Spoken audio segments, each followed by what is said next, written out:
How to send Ethereum on MoonPay.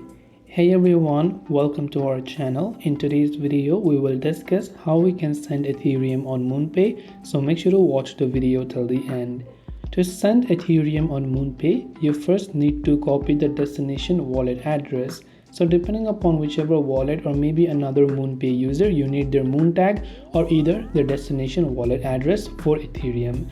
Now once you have that, once you open MoonPay and log into your wallet, tap on the send option from the home screen right here. So when you select send and you select Ethereum, you can paste the recipient's valid Ethereum wallet address, then or you can enter your moon tag, which is the recipient's moon tag. Then you can choose Ethereum and verify that the network is set correctly and type in the exact amount of Ethereum you wish to transfer and check the summary including the network or gas fees, then tap confirm and send.